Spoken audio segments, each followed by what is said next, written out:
Okay, so we're back. We're back in the room. In the comfort of we're in the room where it happens. That's it. Yeah. We're back in the dining room. Comfort of the dining room. And it's been a while since we last recorded, to be fair. It feels like it's been ages since it does, doesn't it? Like, even though it was only pretty much a month ago. Yeah. It does feel marginally longer. Maybe it's because of the location, because we've not recorded here all year.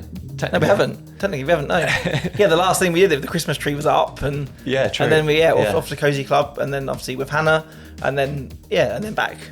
Well, it's good to be back, and I hope you guys enjoyed the last couple of episodes. They are actually our most popular. Just to give you sort of a peek behind the curtain, the last two episodes about, bookings, inquiries, and the one with Hannah about hybrid shooting, which was actually a really, really good episode, are now our two most popular episodes. So. Which is really lovely to hear, isn't it? I think that maybe that's it, a new year, and people have found us, from varying, whether it was through the Hannah episode or you going on another podcast or just stumbling across us. But if you are new to the podcast or relatively new, then welcome. And this is normally where we are. We're not normally in fancy restaurants in Guildford. We are normally in my dining room. That's just to set the expectation. This is what you're getting from now on. It has taken a lot of tidying. We've been decorating out in the hallway and stuff. So up until earlier, most of my kitchen was on this table, so I had to clear that down. Max is behaving himself at the moment, but that might all change. There was no chance of dogs running through the frame when we were in Cozy Club. I love it though. I felt like it's really jarring filming at Cozy Club. I remember when we got to the end of the day, I said to you, I'm really looking forward to recording back again at yours. Yeah. But then again, you think like episode 50 is looming. It is, yeah. And they were the first two episodes that, apart from a couple of times we recorded at your house, so it's still kind of that kind of level of comfort that we've ever gone. It's not as if we're always moving about or doing whatever. And even when we've had guests in the past, they've either come here or come on Zoom, but we've always been pretty much on this table. Yeah. So we've done a good solid pretty much 40 episodes. Yeah. Here. Yeah. So this is what we associate with this pod, isn't it? Like this table and this setting. So, but then again, that might be changing soon. So now that we're on the throes of decorating, it might be that we might be moving somewhere else in the house, maybe later on as things go. But this is not a podcast about the renovations of my house. But I've been trying to get Tom to install some podcast like mic stands in the ceiling that we can just track down. That's it. One day, we will end up with an actual Capture Co studio in the house. Not sure how much Tom's wife is convinced, but she doesn't listen to the pod. It's fine. That's it. She can do it. But so since then, you've obviously been on holiday. I have. It's all been a bit weird, isn't it? Because I was here, so I went away for a week, and then I got a memory come up on my phone that the day that I landed home from holiday was the day that I flew out to Florida last January. Obviously, when you and Kate were already out there, weren't you? Yeah. So then that was kind of weird that kind of whole happened, that we were away last January and then I went back for pretty much the same time, the same kind of time. And I wrote in my notes actually that it was nice because it was a different dynamic this time. I think it's the first time in like the 20 years that I've been together with my wife that I didn't go on holiday with her. Yeah. So she can get the time off work and stuff like that. So I saw this deal come up, and so I went with my brother-in-law, which was really lovely to have like kind of a boys' holiday. We ended up doing slightly different things. The dynamic of kind of, like ringing home in the mornings and stuff like that was kind of different. And I was saying to you, wasn't I, off camera, it's the first time as well that I've ever actually taken my laptop on holiday with me. Yeah. And normally I'm always really disciplined of like, nope, I'm away. I can do what I need to do from my phone and maybe my iPad. But because obviously, you guys hopefully have listened to the last episode, you knew that things were quiet. And in the past, things have always started to kick off once I've gone on holiday. So I was like, it's a little bit of a different holiday this time. It's not as if I'm kind of on like a kind of serene breakaway with her. So I will take my laptop with me. And a few bits came in. It was quite nice to kind of keep an eye on it. And I think as well that this is also the first time, I think really in a really long time, that I've actually gone away for like a week. Like I've done a couple of odd like 4 and 5 day breaks before, or normally if we go on like a big holiday, it's a fortnight. But to actually just go away for like 7 days, I felt it was the perfect time. Yeah. Like by the time that I got to the end of the holiday, I was like, I feel rested. I feel like I've been away for a while. Like it's taken my head out of that kind of, nobody's booking, nobody's doing this, what am I doing wrong? And like frantically trying to change stuff to make stuff come in. Yeah. Like it gave me a bit of headspace away from that. Do you feel like if it was 14 days at this point, like you would have got to the last like day 10, day 11 and been like, right, I really need to get back and start. And again, I always try, and we spoke about it at length in other episodes, that kind of, like if you kind of get home in the evening, and try not to scroll on my wedding's Instagram, because then I really feel like everybody's posting all this really cool stuff and they're probably getting all the inquiry. That's why I'm not. And I need to do this. Holiday, and it's really hard. But then for every, I didn't put loads of stories up while I was away, but every one that I did, everyone was like really I had loads of really cool conversations with people, like, and a lot of like industry people as well, that are either going to Florida later in the year or kind of clients and stuff. So it was well received that I was away. But I think the week was, it was nice. Like, I felt rested, but then it was like on the flight back, I was already like, I'm looking forward to getting back to my desk. Yeah, that's good. And getting back at it. Sometimes it's nice, isn't it, to take yourself away from that. If you know, it was pretty obvious from the last episode that we were thinking a lot about, the inquiry is going to come in for this year or next year and things like that.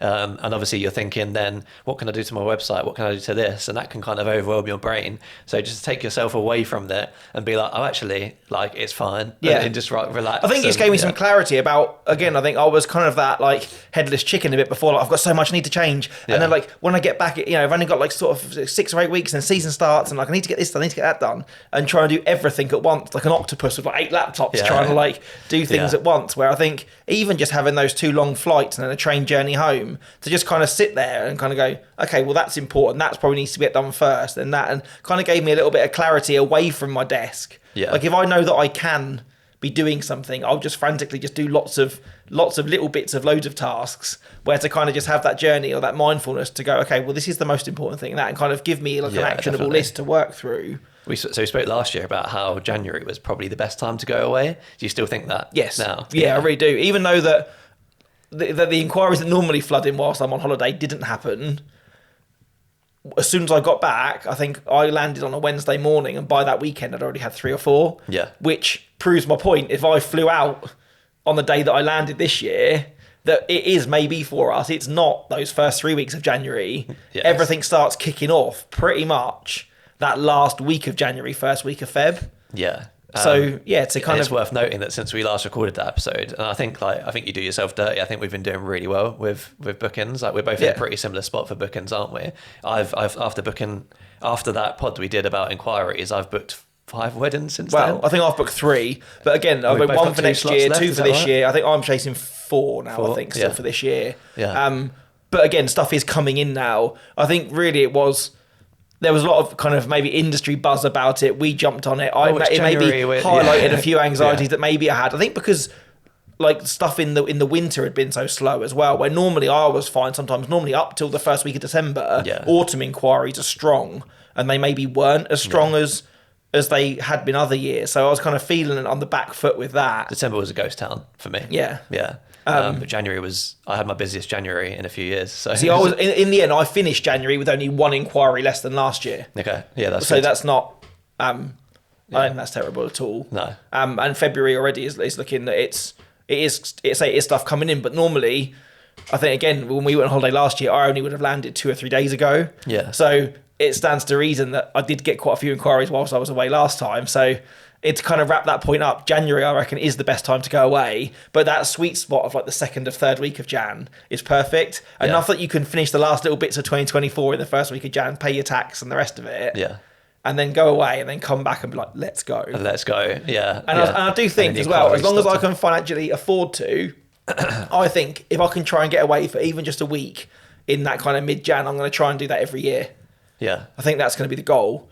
It pushes me to get my tax done before I leave. Okay, yeah, so I don't leave it to the end of the month. That like really kind of sets a fire under me. Like, I need to get this done before I go on holiday, so I know how much money I've got to spend while I'm away. But then also say to come back and just say to have that kind of headspace. Yeah, I think that's the goal. So and also I think as much as our job is summer based, December's quite an intense month. I've always found it like you've written down all the weddings that you want to get done before Christmas. Normally we're overshooting it anyway and trying to get as much as done as possible. Yeah. Then you've got like Christmas plans and shopping and all of that going on. And December ends up being quite intense. So when it comes into January, sometimes you really need a break. Yeah. Like our friend Sean went on holiday as well and just went on an all-inclusive and chilled for a week, and he came back a different man. He was like, he's just feeling so much more fresh. I think some of it from now as well is seeing the sun. Yeah. Like I've never kind of particularly been diagnosed with kind of like SAD or anything like that, but over kind of the last few, I've realised that even just feeling like the warmth on the back of your neck or seeing kind of warm sun really does make a difference. And I felt like January this year was particularly bleak and wet and stuff as well. And although the first 2 days of my holiday were bleak and wet as well, even just kind of seeing like England, those couple of like one I had like the 3rd or 4th day, like I obviously hadn't quite shut the curtains enough. Yeah. And to wake up to like that like warm sunrise. Yeah. In the end, I just pulled the curtains back and was awake and just sat there and just watched the sun appear over the horizon and like the traffic move around, and it was lovely. And I think that was probably one of the happiest like bits of just sitting kind of in the room by myself, really quiet. It's amazing how much difference a bit of warmth and sun makes. Yeah, and I've just felt, even if it is like rainy and dreary, being in Hogsmeade when it's rainy and dreary compared to Portsmouth is quite a... Do you know what? So yeah, anyone doesn't know, I went, so I didn't go to Disney this time. Well, I went for a day, but I stayed at Universal Studios in Orlando. And yeah, bizarre. So we rode the Velocicoaster, which is pretty fast, in only what we decided was a steady downpour. And it literally felt like I'd been pebble dashed in the face. Yeah. So, and then to ride it 4 days later in my shorts, when you go up to like the high bit, the sun was in my eyes. Yeah. Because you can't wear your sunglasses because of the metal detectors and stuff. Yeah. It was just, bizarre. It kind of felt so different. But both of them felt refreshing in their own ways. You know, like I feel like I was being cleansed at one point. Any kind of rain on a roller coaster is not the one, is it? You just really literally just get like... Especially then again, like Chris is sat there in a jumper now and I'm sat here in a t-shirt. Yeah. Like for someone that I went out there like blindly optimistic, hoping for sun, I did not look at the weather forecast. And I got there, I had a pair of like joggers that I wore on the plane and one pair of trousers. Got up the first day, it was 8 degrees and wet.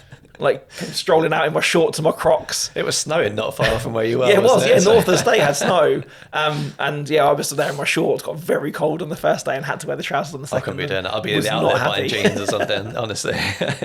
Warm butterbeer, that's what it was. Hot true. Yeah, exactly. I'm a little bit jealous, to be fair, but yeah, I love that Harry Potter stuff. But yeah, obviously as well, like it was weird that kind of the last episode released after this, but there was the TWIA Nationals. Yes. Because it was really odd, because I was over in America when it happened. So with the time delay, I was kind of eagerly like, whenever I was in like a line, I was checking on my phone to see whether stuff had come in. And like I say, all the things that trying not to think about work. I knew obviously because it was the Wednesday and I knew that you'd gone. I didn't want to like bother you if you're having a nice time in the evening, but I was like Damien's pretty good on the socials. So I was like, I can see it come up immediately, yeah. And then I did this thing, I don't think I've told you this, is where obviously the posts come up and they put the highly commends up and then the winners, don't they, in like blocks. Yeah. And obviously I'd scrolled and just saw a comment that said like, yes, Vice Wedding Films, nice or whatever. And I was like, he's done it. And the people around me in the queue were looking at me. And then I was like, I was highly commended. I didn't win. But then still being really, really pleased that you'd got there. But that moment where I was like, he's actually done it. Because I know that before when we left and we spoke about it in the last episode, I think I was much more confident that you were going to win than you were. Yeah.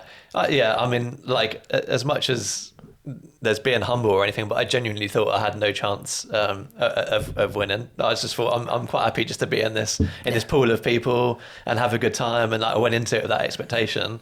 And to get highly commended, like you can see me in the video when it gets announced, basically saying F off. It's like, no, it's not me. Because I was just waiting. Like me and Kate were just said that, yeah, it's all good.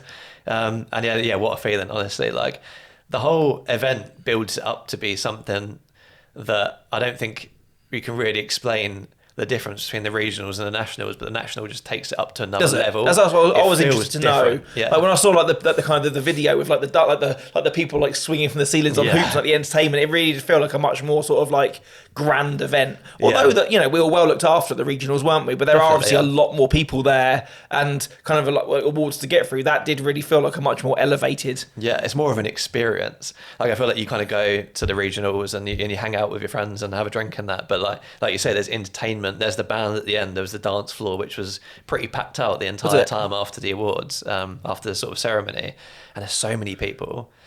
And the whole experience of the night as well, like, Rue managed to get a ticket, obviously, and he sort of organised pre-drinks for us all. So all us videographers and a couple of photographers went out for pre-drinks before. So obviously he was, obviously if you haven't listened to Rue's episode, he came on in the summer last year and he was the winner of the videographer slot. Last year, wasn't it? Yeah. So he wanted to come along and hand just over the baton. Just like, but it was just so nice. Like he put us all on the pedestal, and like we all sort of met up and having that sort of, again, like it was all about community. None of us were hoping we'd win over the others. I don't think. Well, obviously we were hoping we'd win. Yeah. None of us were really like. Everyone was sort of egging each other on. That's nice, though, isn't it? Like say to kind of be supportive of the community around you, not there be like not doing a Kanye when someone else wins and jumping up and be like, it should have been me. To be equally pleased for someone else that they won. Yeah, and when it got announced, like we all just sort of gathered in a circle, and it was really nice, like that nice little bit of community, and to have that, I think that was a massive takeaway as well. Obviously, getting the highly commended was amazing,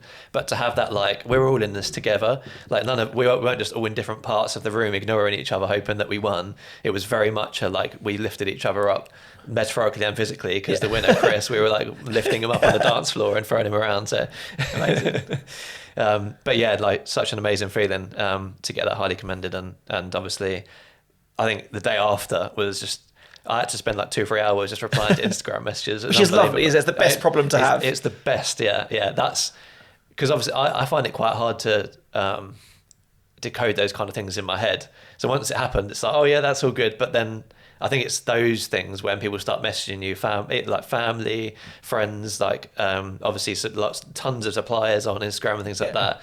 It's that brings it home for me. Yeah, like I find it quite hard to sort of fathom it, if you know what I mean, when it actually happens. Like, I think it's odd though, isn't it? Because, and I always feel like this, and this is maybe a weird analogy, but I went to go and see Taylor Swift last summer, and I feel like Americans, and particularly some maybe at her level, when you've got 90,000 people like screaming at you, they just handle praise so much better than British people do. Yeah, 100%. Like, I'm finding now where, like, I want all of my clients to be happy with the work that I do, or suppliers to feel that they enjoy working with me, or whatever. Like, it's nice to be told that you've done a good job on something. But even again, like you said at Coda, if someone comes up to you and is like, oh, I listened to your podcast, oh, it's really great, I still never know what to say then.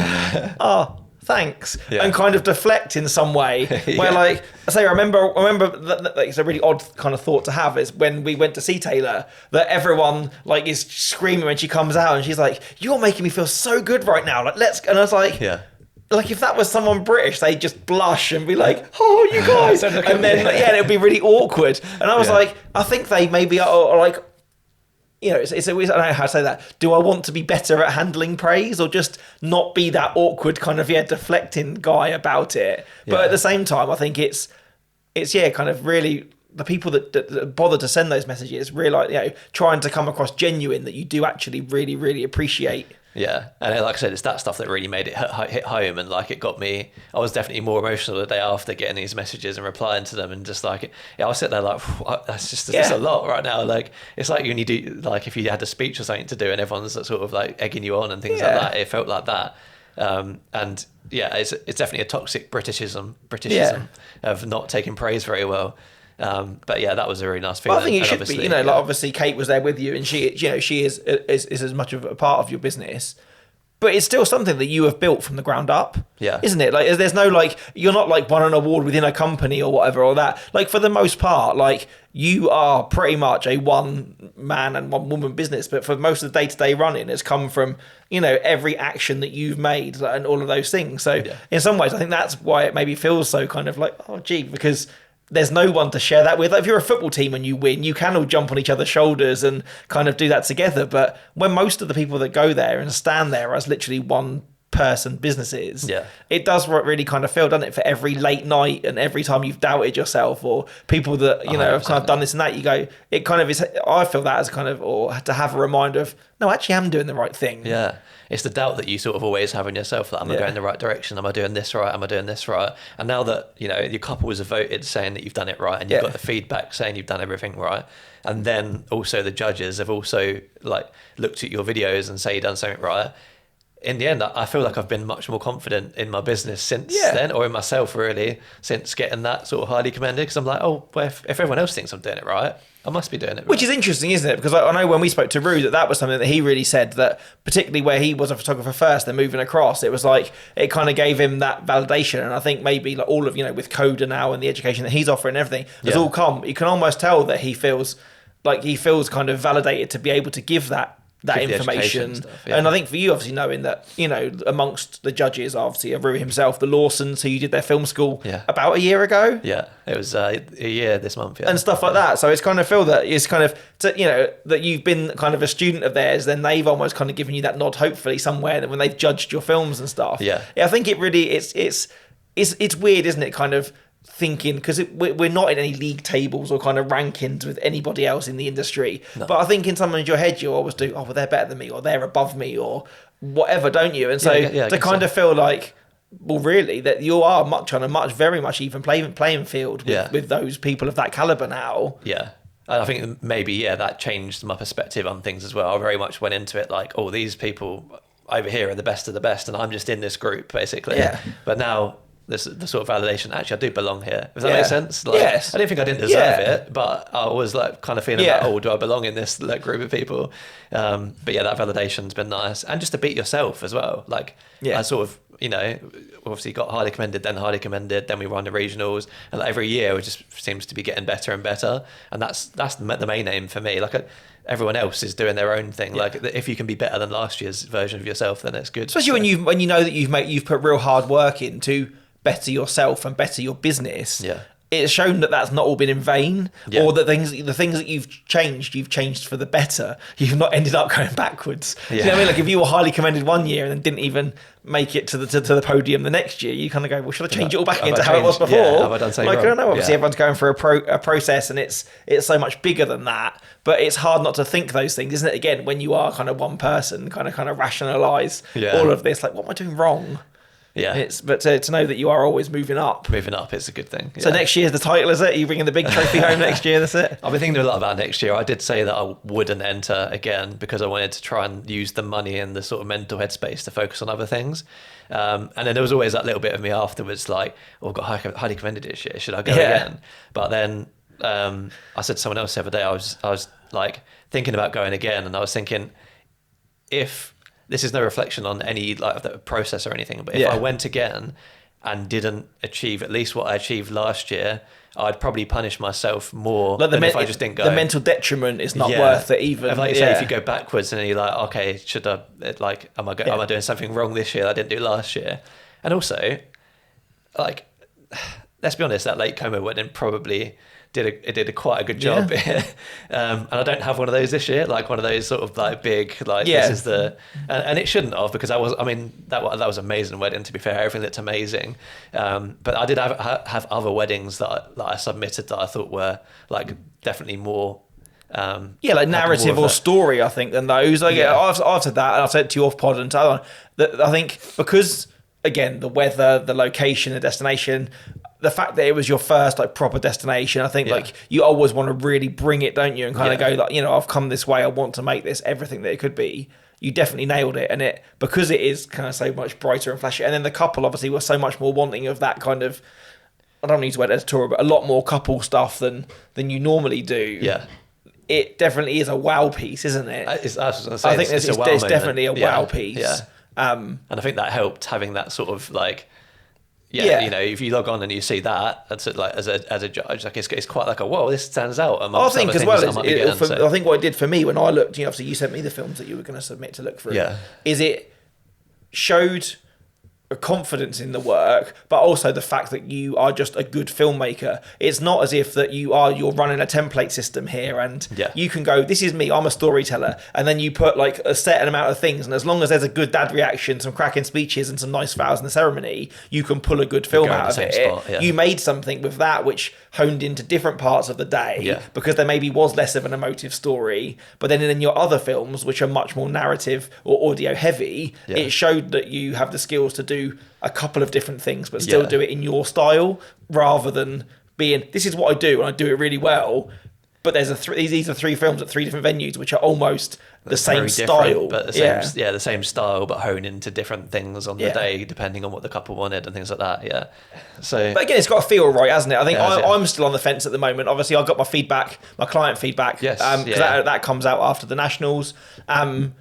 And, you know, I said what I said the last time. I was a little bit disappointed that it didn't get there. I was really overwhelmed. But then when I got the feedback, to show just how close it must have been between me dipping out on a highly commended and reading, again, that wealth of kind of feedback and reviews, I'm like, no, I can't feel disappointed. Like, just to have that kind of PDF of 20 pages of all of these things and experiences that I've given people, that, you know, whether it was worth 2 tickets, you know, entrance fee and the rest of it, but definitely as a first time entry, I definitely enjoyed the process. And it's just a case, like you say, of whether I want to go through that again to kind of maybe still fall at the last post, or are there other ways to still get that level of feedback from people without having to enter?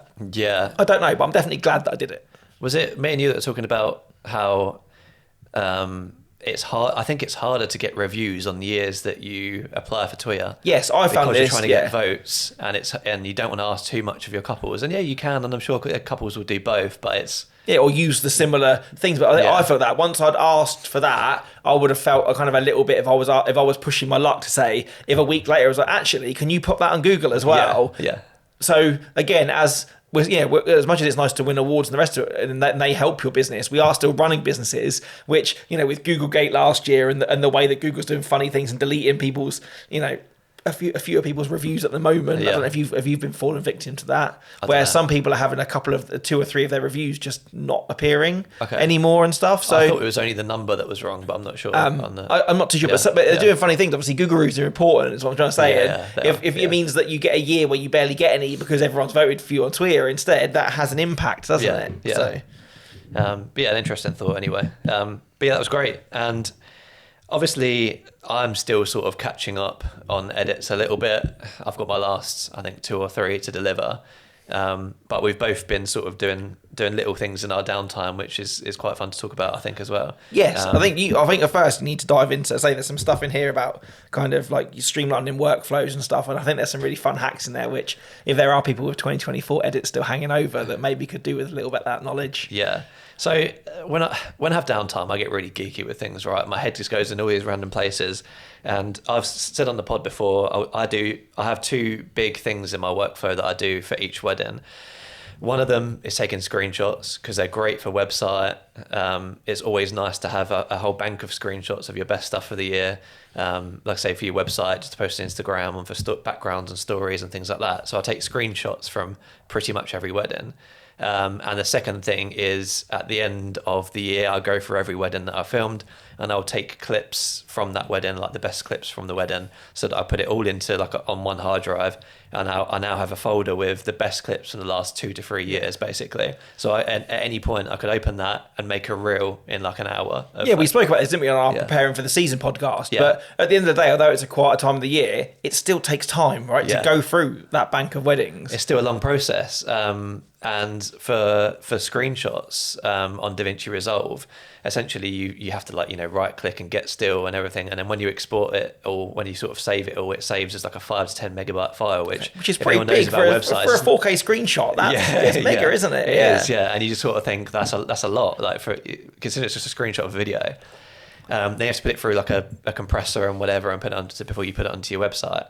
But I've found that if you export a JPEG through DaVinci Resolve's export tab, it actually exports it as like a 200 kilobyte file. So in the same way that you would export a movie, you just export the still image. But as a JPEG, yeah. So I thought, what if I just do this every time? But then that's such a long process to manually do. Yes. So ChatGPT was my friend, and essentially, I've been going back and forth with ChatGPT for so long trying to figure out, because basically on DaVinci Resolve you can create scripts which you can paste into DaVinci Resolve's console, and it will automate certain tasks basically. So then you assign those to like a hotkey or something, so you do that, or it rolls out? You probably can, but at the moment you just click workspace and then click the script. Because for someone that's never used Resolve, you were trying to explain it to me off camera, and I was trying to liken it, if you're a photo guy, to like a Photoshop action. So if you wanted to do a thing which is like a sequence of 3 or 4 filters or tools, you could build that, say, like a script for that, and then save it as an action, when you went to it next time, you wouldn't have to do every step. You just click the button, it automates those.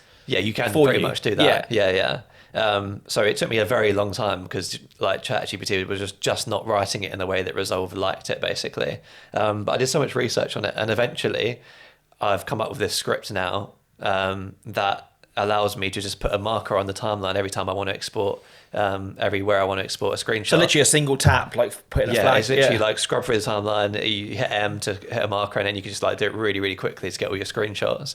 And at the end, I just run this script, and it puts them all into the export tab, and exports them all as JPEGs. So now I've got compressed JPEGs that are still in 4K and still look amazing, but somehow really compressed. That's amazing. And it's taken a second to export rather than the get still and trying to compress everything in tiny PNG or whatever. Which to get to, even if you are still battling that backlog of last year's edits, to be able to sit and do that as a task at the end of that is going to be so much quicker now, isn't it, than having to save 100%. them or saving them all that and then having to compress them and resize them and all that. Like I did 2 or 3 yesterday afternoon, and that's going to make a whole lot of difference. And then for the video side of things, what I've been doing is when I go into that old wedding project, I'll open Resolve, I'll go into the project, I'll find the clips that I like, and then I'll be like, okay, what's the number of that clip? Then I'll go on to find the number of that clip, copy and paste it into my other hard drive with all my showreel stuff on it. And then the disadvantage obviously is that that's a long process. But then you get all the junk at the beginning of the end of the clip as well that you already cut out. So you get that, and so you're taking up more space on the hard drive. So what I've now got Resolve to do, or the script to do, is that it again, I can set markers on the timeline, and it will, every time I set a marker on the timeline, it will look at the clip underneath that. So it's all my cold footage that's all on one timeline basically, and just export that cold part of the clip as an uncompressed video, so that then not only do you not have the junk at the beginning and the end, but then I can just again hit markers on every clip I want, and at the end just press run the script and it just batch exports. But how do you then tell the difference between what's a screenshot marker and what's a clip marker? So you can set different color markers. So I've got blue screenshot. So like in tabs when you're in Finder on Apple, you can just makes different 100%, colors. Yeah. So if you press M twice, it comes up with the color of marker.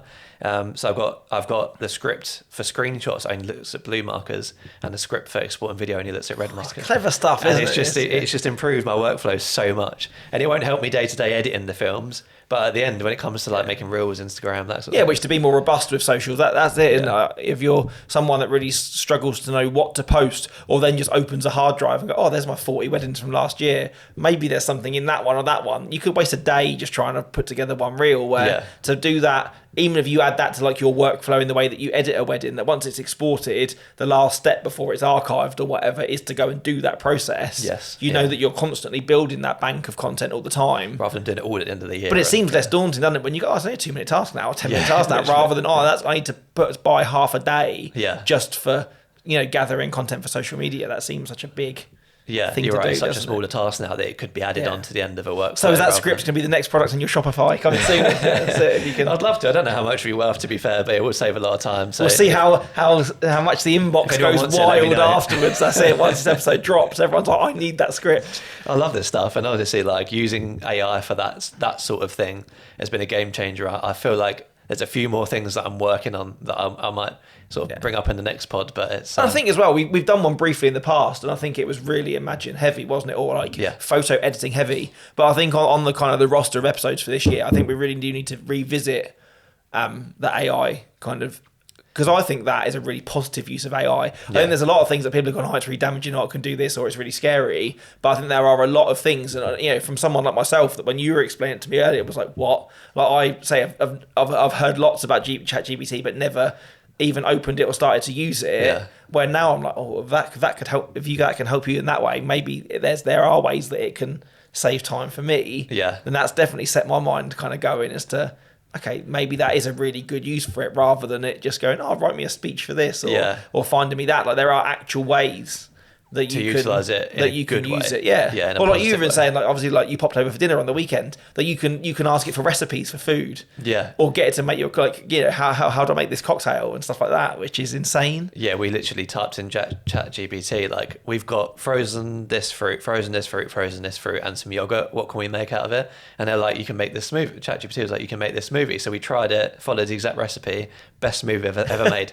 easily. Which is crazy, isn't it? So good. Yeah. And I think there are loads of positives to AI, or things like that, which can save us real time, much beyond, I think I saw a quote actually at the start of the year, and it was something like, I want AI to be so good that it does my laundry, so that I've got more time to edit my photos, rather than AI edit my photos so I've got more time to do laundry. Yeah, true. Which is true, isn't it? Yeah.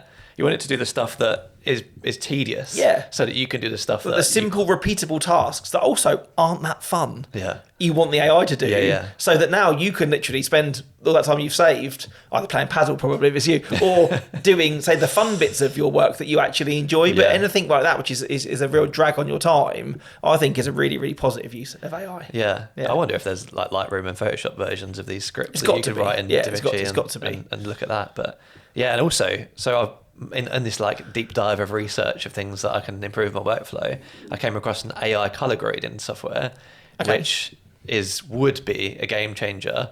And I'm still kind of working on it, experimenting with it, that kind of thing, and figuring out, how useful it actually is. So would it work in the same way as say like After Shoot or Imagine, in that I use that to edit my photos? Do you feed it some sort of like LUT and then that adapts that to all of your footage? Or? So you can do, as far as I'm aware, so you have your timeline on sort of DaVinci Resolve or your editing software. Yep. And then you open this color grading software, and what it does, it automatically reads the timeline you've got open in the other window and shows you all the clips. From there, you can upload like reference clips if you want, and match all of your clips to this reference clip. So let's say you want to make it look like June the film, screenshot it, put June the screenshot. Oh, so the AI is at a next level. You don't even need to have built that LUT. You can just give it an aesthetic, and if you find like something that you like, a grade you like, or a film that you like, or whatever, you could screenshot it. Or obviously, you'd have to probably do one for like outdoor environments, one for indoor environments, that kind of thing, and then literally just match look, and it'll match all of your clips to that look. But what I've been using it for mainly is white balance. Okay. It's just, I filmed a particularly difficult wedding for white balance in the winter, quite orange, and I was like, how am I going to recover this? I've got to edit this the whole speeches changes quite a lot and that kind of thing. So I put that through into the AI color. I'm not sure how much of it is AI, to be honest. It's just a buzzword, isn't it? But and then it literally perfectly white balanced all of my stuff, and then I put my grade over it, which is a bit warm anyway, so it brought it to a more neutral tone. But at least it gave you kind of an even playing field to start working on, and again streamline that process to make. And I'm thinking that if I can just put all of my footage from the day into a timeline, and then put it in before I do any culling, anything like that, put it into the software, get it all to white balance out perfectly, and then it's all done. So yes, you're working on footage which is even across. It's not as if it was like you're stepping out of a venue into an outside, and then all of a sudden the footage jumps super warm because you've come out into somewhere. If it can almost compensate that before you even grade it, it should make that process a lot quicker. And it seems really good so far, but there are some like workarounds and things that I've had to look at, so maybe I'll mention it on a future pod and go into proper detail about it. I think again, if we've got that AI episode coming around, if you've done some work with it there, or even just by kind of people using it or AI getting better, I think since we've done our episode, that the uses for AI have become a lot more expansive and a lot better, I think. So I think that definitely something worthwhile that we can touch on. It's an exciting time later on. And I think the last thing that we want to talk about in kind of the catch up, or I want to talk about in the catch up before we go into kind of a bit of a topic towards the end, is I since just before Christmas, I suppose, like December time, I've been working on a project, like I would say a personal project is probably not the right word, but it's not a commercial project either. So I do some commercial work with an art gallery, photographing some events for them and stuff. And then they approached me about photographing one of their kind of projects for an exhibition, which is going to be in the gallery for 6 months once it goes up in April, as part of like a bigger kind of self-portrait or portrait exhibition, which is really cool actually, because I did my degree in fine art photography. So obviously most of the work that I was consuming or was kind of guided to during education was all about looking at people's work in galleries and kind of looking at photography as fine art. And the premise of the project that I've done is essentially I photographed 120 people's pairs of hands that all attend this certain kind of community group at the gallery.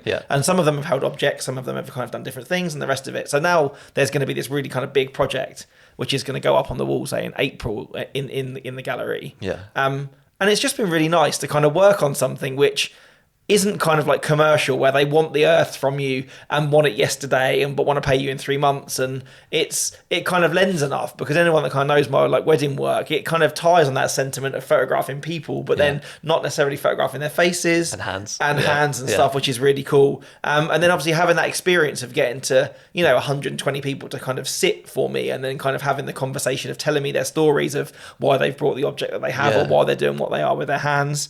Some of them are much more nervous about kind of sharing or opening up or being photographed. So kind of having all of the joys of the people bit of a wedding, but then at the end it's still kind of going through that bit where I had to sit down with like the curated team on Monday and kind of lay all this work out on the floor, and then start to move stuff and how it's going to be like laid out in the thing, and hearing their points of view about that stuff. Like it's almost quite nice that after nearly 15 years since I graduated, to kind of be back in that world again and thinking about, normally obviously I'd send my galleries off and couples might get the odd couple put in a frame and stuck up. But, we're talking about hanging 120 pieces of my work on the wall, which is going to be up for people to see, and there's going to be a private view. And that's amazing. Like, stuff like that. And I've just found it really, really rewarding. Yeah. Because since kind of I've left that world, I've either done weddings or worked like commercially, where you might get something in a paper or like on a billboard, but you've never had that control. You kind of you send it off and then you see it for what it is, and it might have been edited or cropped or had text laid over it. So to kind of really enjoy that process of kind of doing that, I feel like it's come at a really nice time of year where I've got time to kind of work on these things and pull it together. And it also surprised me, I think, that how many of my skills that I kind of feel like I've bettered in weddings I've applied to this project. Okay. And then kind of feel how that... Because you're still storytelling, aren't you, as yes, well? Just very much through so, the hands and through like learning about these people's stories and why they've, like you say, they've bought the objects and how important very it is. much so, and trying to honour their story, because I haven't... Some people came to me with like a hint of an idea of what they wanted it to look like, but didn't know technically how that would be achieved. So I had to kind of curate or assist in that way. Yeah. But some people were really set in how they wanted their hands to be perceived, so that I haven't really had to pose anybody. So the way that I went about shooting it, despite having a light table and a light and a tripod and stuff, was very much how I would be at a wedding. Yeah. So that bit kind of felt really nice, that I'm still kind of honouring their story, but still kind of putting my stamp on it, if you like. So it's been hauntingly similar, but then the outcome is very different. Yeah. And so, it's something that I think if you'd have asked me originally, like, do you want to go back into like the fine art world or doing that? And whilst I'm not rushing to kind of, like ditch off weddings and then just become like this kind of like personal project laden kind of, like solely fine art photographer, I have actually really enjoyed it or seen the value in what I do as a wedding photographer and how it can be used in that world as well. So I think it's given me, again, more confidence to maybe pursue, to have a personal project going alongside maybe wedding season, to kind of keep me as, kind of enthused or having something else to work on, which is still like photography. Yeah, I mean, having a personal project is huge because, like you say, like what the end result of this is going to be super rewarding because it's something that you have put passion into. Yes. And we do that for our weddings, right? But I was literally chatting about this yesterday, how it's crazy how we edit wedding films, and then when you finish it, you send it off to the couple. You don't get to see their reaction most of the time, right? Yeah.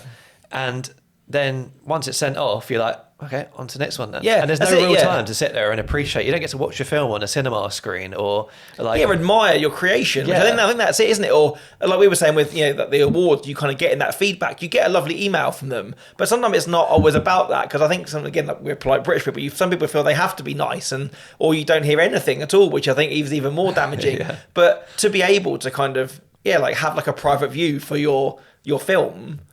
Like, where if you could like invite them and their family in to sit in your cinema and watch their film for the first time. I know videographers that do that. Like, I think that's, but then again, with our polite British thing, some people think that's really self-indulgent, but then I think it's kind of, we do pour so much into not only that couple on the day, but into the making of the film or editing the gallery, that you do get really, I find that, I'm like, oh, well, I have to use that because that's Nan, I remember her from the day, and that's going to be important to that because I know how much she meant to her. Oh, that person in the end actually is just a partner of like one of their mates, so maybe I don't need 6 photos of them during the reactions of the speech because they're not as close to the couple. You make these decisions based on things that you know about the couple and kind of, and that, and then like you say, it's just like, oh, next one on the pile.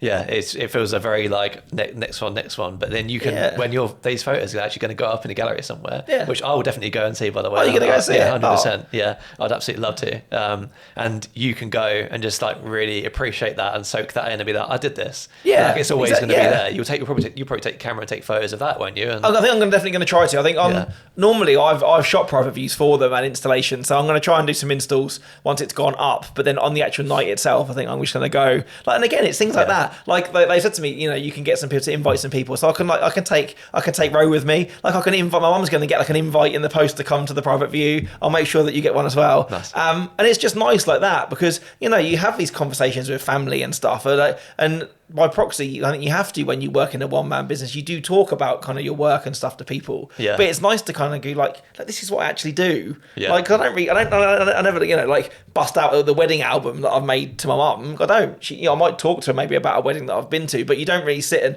rush to show them your work. Yeah. And I kind of maybe it could convince them that I do actually have a real job, or you could. This is more tangible to see, isn't it, in that environment? Yeah, it does. Yeah, it's definitely a feeling of achievement. You should be proud of that. So. Yeah, I'm hoping so. Hopefully, I'm working for it at the moment, getting it now, speaking with the guys that are actually going to print it and stuff like that. And then, maybe once it's up, I'll share something if people do live near to Chichester and want to go and see it. Amazing. So. All right, well, I think that's a good time to round up the episode, isn't it? Yeah, I think originally maybe we were going to jump into another topic, but I think we should save that for another time. Yeah. I feel like I thought there's been enough in there that hopefully you can think about and bring joy from the things that we've been up to. And also, as well, selfishly, now that maybe we have some new listeners and the ones that have been with us from the beginning, if you've been up to stuff, like I actually do care and genuinely want to know what you guys have been filling your off seasons with. Yes. So once the episode goes out, leave it in the comments or drop us a DM on Instagram. Maybe we'll shout some of you guys out in other episodes to let you know what you've been up to. Yeah, like during the summer we're all just working on weddings and editing and that, right? But during the winter or like this sort of downtime, there's a lot of people working on some really exciting things. Yeah. Like people launching new brands and changing their website up and things like that. So let us know if you're doing something big or planning something for the next couple of months. And like Tom said, we were planning on doing an episode about after talking about this AI kind of stuff, but also on the back of a lens that I've just bought about is technology killing creativity, and we still want to do it, so we'll do it at some point. Definitely. But again, drop us a message if this is something that you think or you have an opinion on that as well. Because obviously I have mentioned it at the start of the episode and I'm going to mention it again. We are looming dangerously towards episode 50 now, which is only a couple of episodes, 2 or 3 episodes away.